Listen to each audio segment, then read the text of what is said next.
Salam Guru Penggerak. Perkenalkan, nama saya Nimade Dewi Kurniawati. Pada kesempatan ini akan memaparkan mengenai koneksi antar materi modul 1.1 dan 1.2, filosofis pendidikan Ki Hajar Dewantara, dan nilai serta peran guru penggerak. Berikutnya adalah mengenai refleksi model 4P.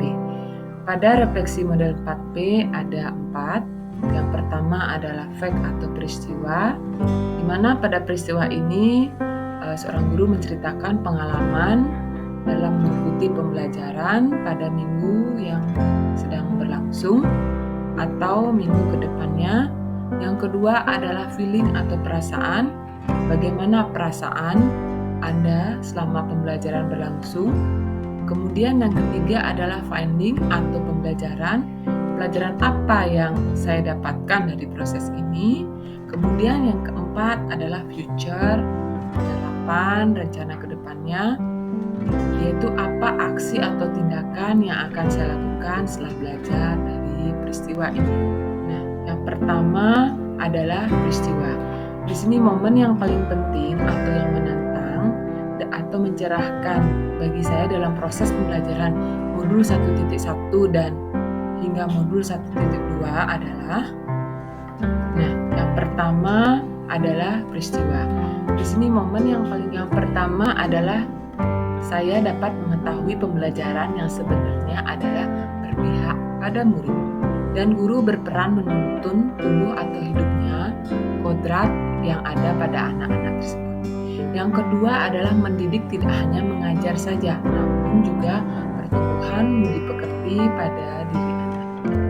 Nah, di sini momen yang paling penting atau menantang atau mencerahkan bagi saya dalam proses pembelajaran modul 1.2 adalah saya mengetahui bahwa seorang guru penggerak tidak hanya bertugas untuk mendidik saja, namun juga diharapkan dapat menjalani 5 peran guru penggerak. Yang pertama sebagai pemimpin pembelajaran, yang kedua sebagai coach bagi guru lain, yang ketiga sebagai pendorong kolaborasi, yang keempat mewujudkan kepemimpinan murid, dan yang kelima penggerak komunitas praktisi. Saya banyak belajar dan melakukan aksi nyata untuk mengimplementasikan peran-peran tersebut agar dapat menguatkan nilai-nilai guru penggerak di dalam diri saya. Kaitan modul 1.1 dan 1.2 yang saya pahami adalah kita perlu memahami tentang prinsip dasar pendidikan yang menuntun berdasarkan pemikiran Ki Hajar Dewantara agar dapat mengimplementasikan peran guru penggerak secara optimal. Dan untuk mewujudkan tujuan pendidikan sebagai tempat persemaian benih-benih kebudayaan dalam masyarakat, guru penggerak harus memiliki nilai berpihak pada murid, reflektif, mandiri, kolaboratif, dan berikutnya adalah perasaan. Saya mendapat pencerahan tentang bagaimana menuntun murid tanpa merasa takut gagal dalam mendidik, sebab murid memiliki kodratnya masing-masing. Saya tidak lagi menganggap keberhasilan dalam mendidik diukur dari ketuntasan belajar siswa pada aspek kognitif, melainkan lihat semua aspek. Berikutnya adalah pembelajaran. Sekarang sebagai seorang pendidik, saya berpikir seorang guru dikatakan gagal dalam mendidik ketika ada muridnya yang mendapat nilai rendah pada mata pelajaran yang diambil. Yang kedua, setiap murid adalah sama, sehingga saya memberi perlakuan yang sama pula kepada semua murid tanpa memikirkan. 4P yang terakhir adalah penerapan ke depannya.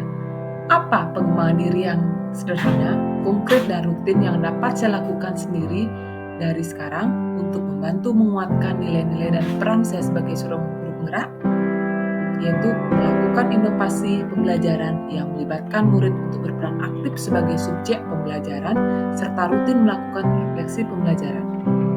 Melakukan pengimbasan kepada guru lain terkait inovasi pembelajaran, pemanfaatan teknologi dalam implementasi kurikulum merdeka. Demikianlah pemaparan saya mengenai koneksi antar materi modul 1.1 dan 1.2. Semoga bermanfaat. Salam guru penggerak dan terima kasih.